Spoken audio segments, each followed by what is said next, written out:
I don't really feel the need to introduce everybody because our window is so tight to get these questions done, so please don't be offended. So I have said, I've shared with Jason, who is here. To introduce every. Yeah, don't mind me. So I've shared with Jason and with what they do and some of the other candidates, I will share that with them to who's here and kind of what they're. Jobs are, so, okay, with that, we want to start this on time. Because of everybody, so we have 4 minutes. These are assigned seats. Unless you whisper too much to your neighbor, then they'll have to go with you. Craig, you're on that. Oh, okay. Katie needs to visit with you. Oh, okay.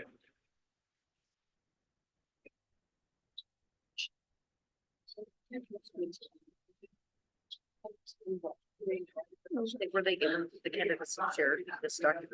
Did they know? Did they know those questions? They will have a copy that they can look at too. That they did. But they were not given this. Okay. Kidding, they barely got it. I barely got them done by day. I just didn't know if they were gonna ask me about this question. Can I ask them by that? You're like, No, and Just I'm reading. as far as those of us who are asking the questions, basically you need to just read the question exactly as it's worded. It's okay if you mess up a little bit, but we can't improvise. We can't add anything. We have to keep it as consistent from candidate to candidate as possible. Do we just ask the question and then sit back down? Yep, because then they'll come to the mic Oh, and give their presentation. They will probably just stand up there the whole time. well, they don't. Oh, they have their own. Awesome. Perfect. Even better.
All right, let's go ahead and start this. First, I want to thank our cadre of staff members that have volunteered to help with this process. And our first candidate up is Jason Foos. Thank you.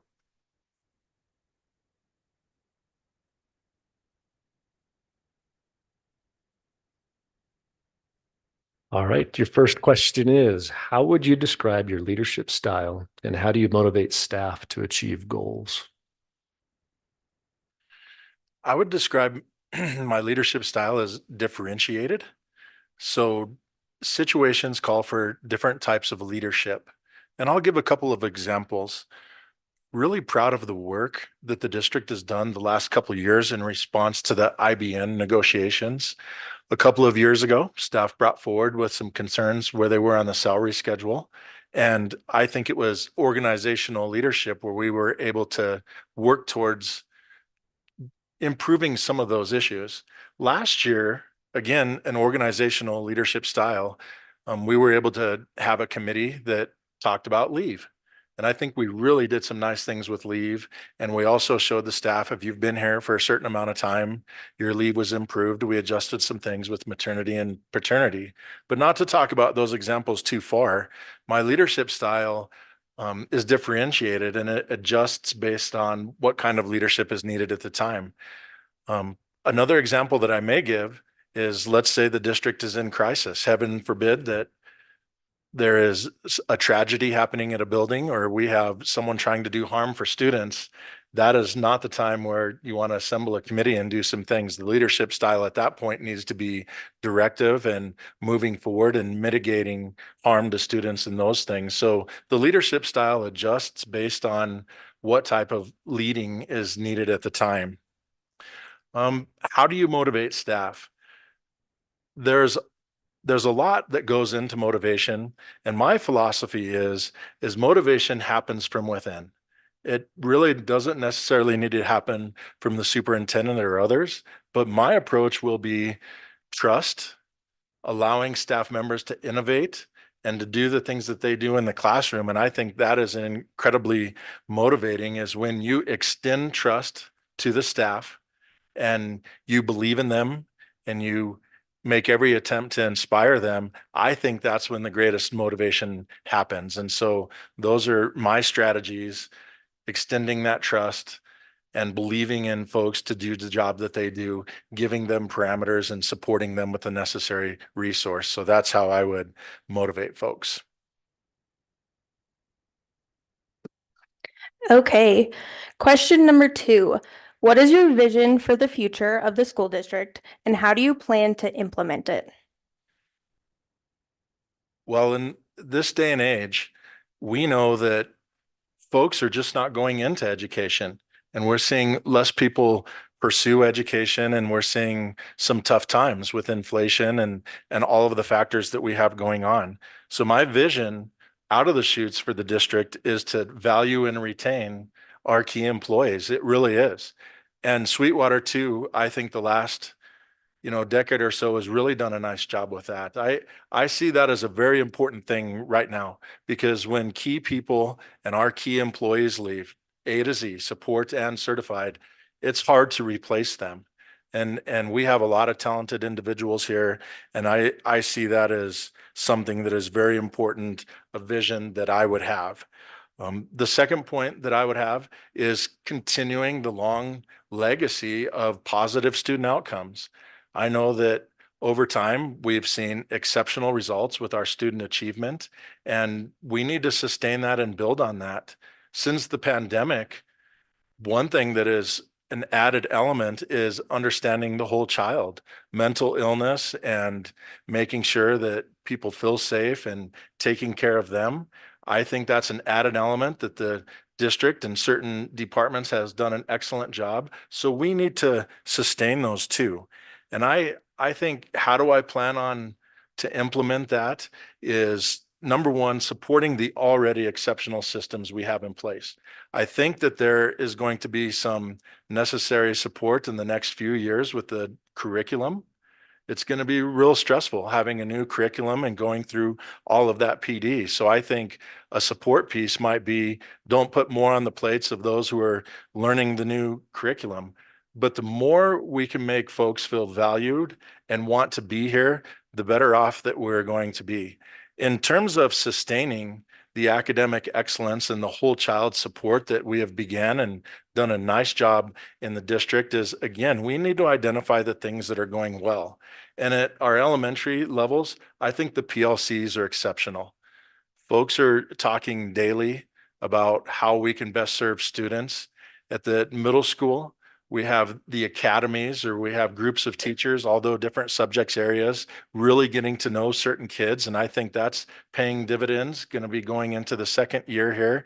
And at the high school, with the new master schedule, I think collaboration and those things are going to be enhanced, but sustaining the academic excellence is going to be very important. Those are two things that I intend to do. A third one, we have exceptional facilities, but I do have a vision that we still have areas where we can improve. We know that our CTE classes, we can enhance those facilities.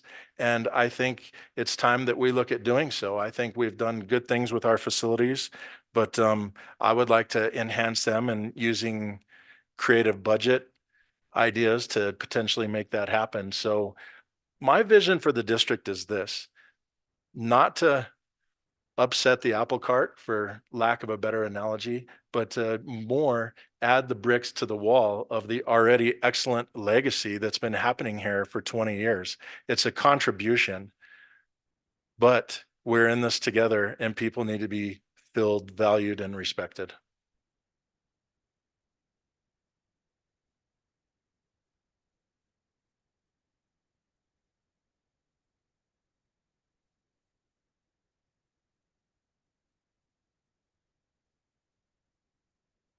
Can you share a specific example of a successful initiative you implemented in a previous district to improve student outcomes? Yeah, I can. I'm going to go back to 2010, 2013, the principal of Green River High School. And at that time, Green River High School implemented an options period. And I am really proud of that work that happened at that time. I believe it was successful. I think the majority of the staff would believe it's successful. And I think that students were able to remediate when they needed to brush up on their skills. They were also able to make up work, and we were also able to do things like credit recovery. And I'm really proud of the work that was done with the options period during that time. I got to give credit to Kathy Phillip, Dennis Freeman, Darren Howard, many others that were part of that work, because it takes a team effort. But the intervention period at the secondary level, it's tricky. And how do you assign students to go to certain places for remediation, to improve their grades, credit recovery? All of those things, they're different than the elementary level. And that was a project that was taken on, and I'm proud of that project, proud to be a part of that project. And if I remember correctly, I was at Green River High School for a period of time, but the graduation rate, it did change for the positive. And I think students felt a positive change. In fact, I've heard positive feedback from students and staff at that time. And I think that was a complex project that ended up being really nice for Green River High.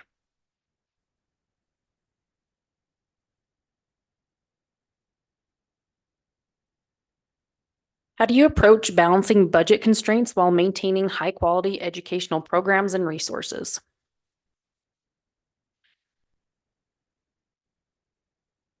We had to do a writing sample in the application process, and it asked about some things that you have done that you're proud of, or an accomplishment. And the example that I gave in the writing sample was, everybody remembers, or if you were here in 2016, 17, our downward trend in enrollment. And in the pandemic, we lost huge numbers, but since 16, 17, we've lost every single year. And I am proud of the fact that the district hasn't had to implement the RIF policies and actually send valued teachers into a RIF pool or tell them that they're no longer part of this district. And so the question is, how do you balance the budget constraints? I think what the district has done, and a team effort, is every time we've had an employee leave the district, we have examined that position and